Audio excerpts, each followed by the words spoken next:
സുരേഷ് ഗോപിക്ക് തിരിച്ചടി. സുരേഷ് ഗോപിക്കെതിരായ തിരഞ്ഞെടുപ്പ് ഹർജി നിലനിൽക്കുമെന്ന് ഹൈക്കോടതി വ്യക്തമാക്കുകയാണ്. ഹർജി നിലനിൽക്കില്ലെന്ന വാദം കോടതി തള്ളി.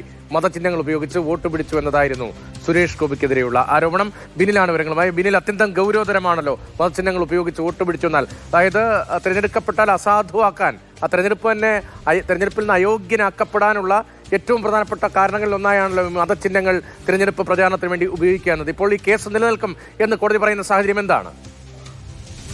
സുരേഷ് ഗോപിയെ സംബന്ധിച്ചിടത്തോളം വലിയ തിരിച്ചടിയാണ്. പ്രത്യേകിച്ച് നേരത്തെ രതീഷ് ചൂണ്ടിക്കാണിച്ചതുപോലെ ഈ മതചിഹ്നങ്ങൾ ഉപയോഗിച്ച് വോട്ട് പിടിച്ചു എന്ന് പറഞ്ഞാൽ ലോക്സഭാ അംഗത്വം തന്നെ റദ്ദാക്കപ്പെടുന്ന രീതിയിലേക്ക് പോകും. അതിൽ വിചാരണയിലേക്ക് പോകണം എന്നാണ് ഇപ്പോൾ ഹൈക്കോടതി തീരുമാനിച്ചിരിക്കുന്നത്.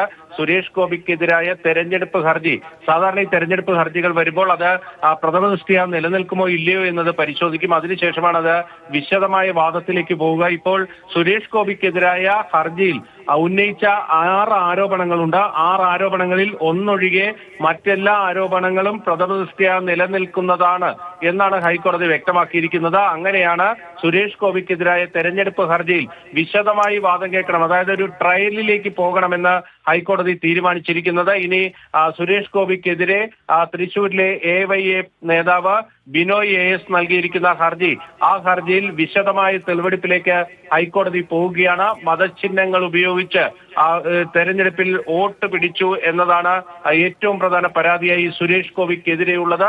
അതിലാണ് ഇപ്പോൾ ഹൈക്കോടതി ഈ ആരോപണങ്ങൾ പ്രഥമദൃഷ്ട്യാ നിലനിൽക്കുന്നതാണ് എന്ന് വ്യക്തമാക്കിയിരിക്കുന്നത്. ഇനി ഇതിൽ ഈ മതചിഹ്നങ്ങൾ ഉപയോഗിച്ച് വോട്ട് പിടിച്ചിട്ടുണ്ടോ, അങ്ങനെ വോട്ടിനെ സ്വാധീനിച്ചിട്ടുണ്ടോ തുടങ്ങിയ കാര്യങ്ങളിൽ വിശദമായ തെളിവെടുപ്പാണ് ആവശ്യമായിട്ടുള്ളത്.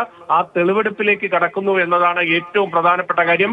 ഹൈക്കോടതിയിൽ ഇത്തരത്തിലുള്ള തെരഞ്ഞെടുപ്പ് ഹർജികൾ വരുമ്പോൾ അതിൽ ഈ കോടതി അത് പ്രാഥമികമായി ആ ഹർജികൾ വിലയിരുത്തും. അതിനുശേഷം മാത്രമേ ആ പ്രാഥമികമായി ഹർജി ഒന്നൊഴികെ മറ്റു വാദങ്ങളൊക്കെ പ്രാഥമികമായി നിൽക്കുന്നതാണ്. അതിന്റെ മെറിറ്റിലേക്ക് കടന്ന് പരിശോധിക്കണം എന്നതാണ് ഇപ്പോൾ ഹൈക്കോടതിയുടെ ഒരു നിഗമനം. ആ സാഹചര്യത്തിൽ ഇപ്പോൾ ഹർജി നിലനിൽക്കും എന്ന നിലപാടിലേക്ക് കോടതി എത്തിയത് സുരേഷ് ഗോപിയെ സംബന്ധിച്ച് വലിയ തിരിച്ചടിയുള്ള ഒരു തീരുമാനമാണ് കോടതിയിൽ ഉണ്ടായത്.